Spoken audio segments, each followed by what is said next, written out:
Hello everyone and welcome back to another book review.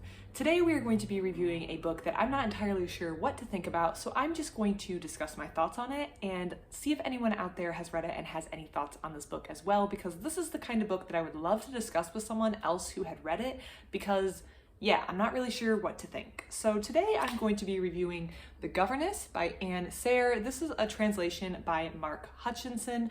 I'm not entirely sure, as in I didn't look up the original language this book was written in, but given the names of the individuals and some of the language used, as well as Anne Serre's last name, I'm going to assume this was originally published in French. So this was a translation by, again, Mark Hutchinson, who has made this available to us in English, and as you can see, it is a little thin volume. So let's dive in. What attracted me to this book? So I have this bad habit when I go to the library to do things like pick up my holds off the hold shelf or just get 2 books, I tell myself. Just 2 more books, just 1 more book, because I always have plenty of books at home. I have this bad habit of starting to wander around the library and pick things off the shelves.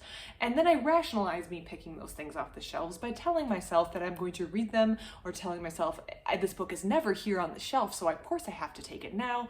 Or in the case of this book, telling myself it's really short, so it doesn't really count as a book, so it's okay that I only came here to pick up my holds. I can bring this book home too. So this book, I was intrigued because I wasn't really sure what to think about it, and I don't know, something about it, the cover just drew me in. It was a thin volume, so I thought it probably couldn't take too long to read, and I wasn't, again, it didn't count because it does count, it is a book, but I tell myself it didn't count because it's only going to take like an hour or so to read, so I brought it home with me.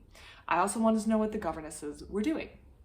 This book, at no point in this book was I entirely sure what was going on. This is a rather short tale, as you can tell. It is 108 pages long, and it focuses on a family that has 3 governesses who are in charge of a gaggle of young boys.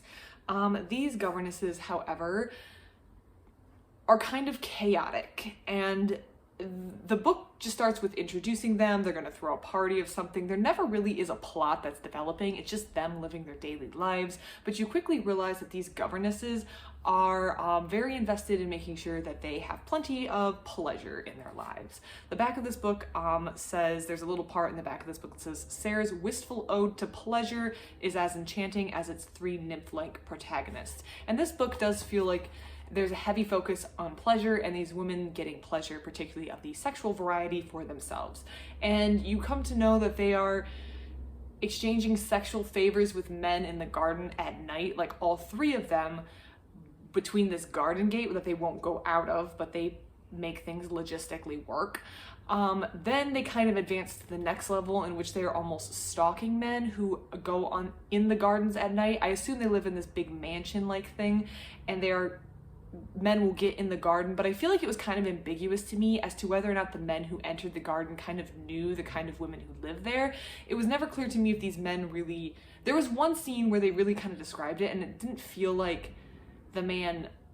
I feel like Anne Serre leaves it ambiguous if the men know what's going on, or if they're just kind of being attacked in this manner by these women, which of course, whether or not the man knows what's going on when he enters the garden, I feel like changes whether or not this is a consensual encounter or a non-consensual encounter, which already made me feel a little iffy. Clearly the main characters are not necessarily good people, but I feel like Anne Serre has kind of left it up to us to determine whether they are bad people, but my assessment of whether or not they are a bad person depends on what the other half of their encounters feel. And that sometimes is a little ambiguous. Also, the way they interact with these young boys, while nothing completely awful is happening, it just has very weird overtones, and it made me feel very uncomfortable.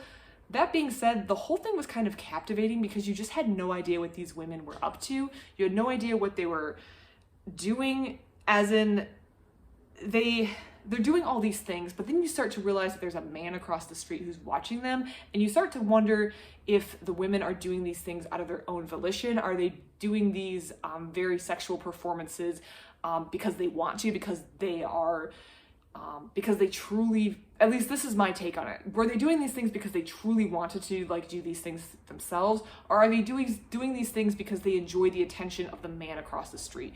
Would they do these things if the man across the street was not observing them? The man who lives across the street observes them with this like telescope. He's like this old man who mostly just stays indoors, and I don't know, I feel like there could be a lot said there as to whether or not like some of the actions we take are done because we truly want them to, or because we know someone else is watching. I feel like the man across the street, I feel like maybe that was a metaphor for something. I feel like a lot of stuff in this book was a metaphor for something else, and I just wasn't smart enough to get. This is the kind of book that I would love to sit down and discuss with someone else. This is the kind of book that I wish I had read as part of a book club, because I want to hear what other people took away from it. And the way this book ends, at no point is there really a plot that's going on, but the way this book ends raises a lot of questions, and I think could lead to a lot of interesting discussion. Overall, I would describe this book as unsettling. The main characters, the three governesses that we follow, are not necessarily good people. In fact, I would probably err on the side of them not being good people. I also am not really sure what their motives were, but I think maybe their motive is kind of the point of the book. Like, why are they doing these things that they are doing?